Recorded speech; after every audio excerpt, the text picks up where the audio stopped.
So we're here interviewing Kerry Hughes, British fighter-sponsored athlete. Hello.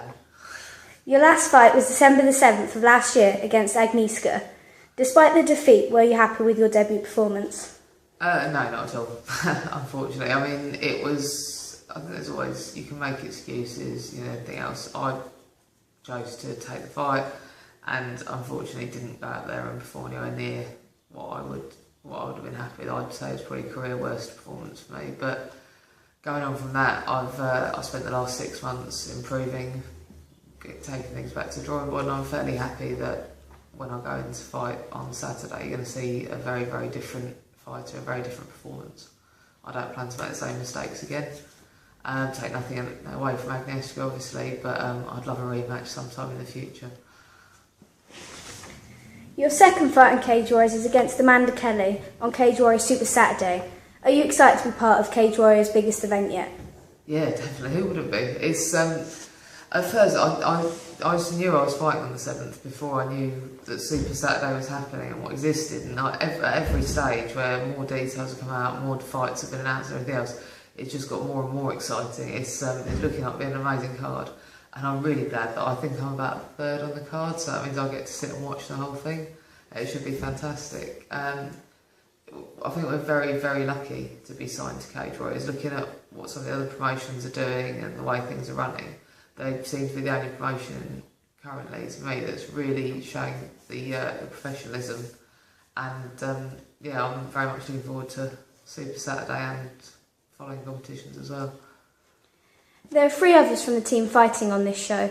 Is the atmosphere down the gym different when there are multiple people fighting on the same night? Yeah, I mean, we've got another 3, obviously Jack Mason, Jason Kelly, John Allen, all fighting on Super Saturday, but as well as that, we've got BCMMA tonight, and we've got 7 of our teammates fighting there as well, so the atmosphere has been absolutely electric. Everyone is peaking at the same time, everyone's training hard, and it helps us all a lot because you've got a lot of people who are all very driven, all wanting to train. You've got a full gym, and luckily for me, there's quite a few small people kicking around at the minute as well who are getting ready for their fights. So it has been fantastic. It's been really, really buzzing. It's been good. Do you tie your training in with the others on the team, or is your training regime different? If so, can you give us some insight into your average weekly training routine? I think we all have the same sort of core foundation of training down at BKKs, and we all train with the same coaches mostly. We train with each other, and we all get a lot of the similar classes, like the Saturday wrestling classes and stuff like that together. And then we all have bits that we do differently. I've been doing some private sessions with the Champions boxing coach Russ. I've been training quite a bit with Steve Biley, MMA outside of here. And as well as that, I've been travelling down to Unique Results for wrestling classes with Nick Albert. So, I've been travelling around to get my training as I've done in previous fight camps, just sort of tailoring it towards exactly what I want and who I need to be training with to get the best out of myself for this fight. A lot of that has involved obviously training with Jack Mason and the other people who are fighting on that night, but then there are the odd bits that I've done separately as well. So yeah, I think all of us do tailor our programme a little bit more towards us now. Obviously, we know Amanda Kelly is a good Muay Thai fighter. Have you made any adjustments to your training and game plan to accommodate for this? Not really, no. I mean, I think part of the fact that I'm more of a striker myself means that I'm always expecting other people to want to punch me in the face even when they don't. So I haven't really adjusted a great deal. There's nothing in Amanda's style that would lead me to change the way I fight. It's what's more important for me is I've been honing what I see to be my weak areas and working on what I perceive to be my strengths to try and make myself a better all-round fighter. Have you identified any weaknesses in which you wish to capitalise on in your fight, and are you confident with your game plan for this fight? Yep. Most fighters say the weight cut is the worst part of fight camp and are relieved when finally weighing in. Do you agree with this? Yeah, I think rounds are bad, but I think the weight cut is by far and away the worst. I'm really lucky this time round. I've had a nutritionist called Kerry Hughes that I've been working with, and she's revamped the way I do things, and I'm probably lighter now than I have been at any point coming in 61 kilos. I still feel like I've got a reasonable amount of energy, and I am feeling good. But yeah, I can't wait to get fat again. As weight cutting is an essential part of a fighter's pre-fight preparation, what makes it easier for you? Have you found a method which best suits your requirements, and are you getting more used to it as time goes on? I think knowledge is key. The first time I ever cut weight, I tried to do it by starvation, and I think every time you do it, you learn a little bit more about nutrition, you learn a little bit more about how your body works, and I think every time it starts to get a little bit easier. For me personally, I'm still learning. This time round, I've tried a completely different tack to what I've tried in the past, and that seems to suit me a lot better than what I've done previously. Hopefully there'll come a time when I can get it down to a fine art, but at the minute it's still a lot of experimentation and trial and error. And yeah, hopefully the results will be there. As we mentioned previously, many other fighters from the team are fighting. What is it like training with the guys? It's good. It's good. I'm lucky. I don't think I appreciated how lucky before. We have got a real family atmosphere at BKK and things like that. And I've read a bit in the media recently about female fighters at other at gyms. I'm not thinking of specific gyms, but just female fighters that really struggle to find training partners, and they have gyms where the lads won't train with them properly, and they have to travel miles to spar with girls and stuff like that.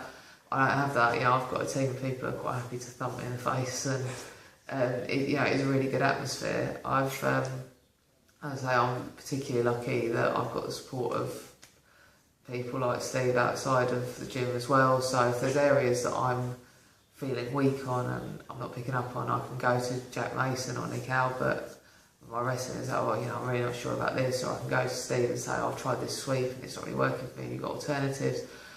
But, Lee Catling's fantastic. We've got such a good team here that, training partners, coaches and everything, it's just a really, really good place to be. What do you see the future holding for you, or do you like to just take it one fight at a time? I suppose a bit of both, really. I've got a 5-fight contract with Cage Warriors, so my future, is, I'm happy to say, fairly secure in that sense. I know that that's where I want to be, and this is a fight I've wanted since I was first signed to Cage Warriors. I'm really, really looking forward to it. Onwards from there, I think, there's other people in that division that I haven't fought yet, and there's some that I have. So I'll be looking to, once this fight's out of the way, I'd really like to make my mark on the ladies bantamweight division for Cage Warriors. Definitely. I'll definitely fight again this year.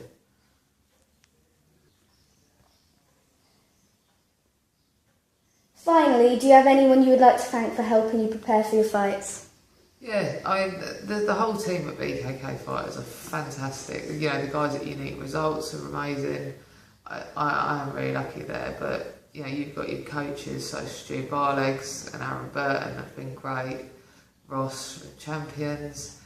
Jack Mason, obviously, couldn't ask for a more driven head coach here.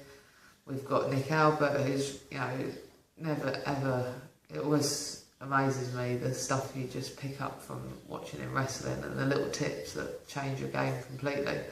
Sean Carter, Arnold Allen, Jason Coolidge, all the guys here, and especially those guys who have been good enough to do my rounds, so like people like Dean Simmons, yourself. Special thanks as well, obviously, to Steve Byler. He's not training so much MMA at the minute, but he's given me some really good help and support towards this fight, really helped me with my game plan and stuff.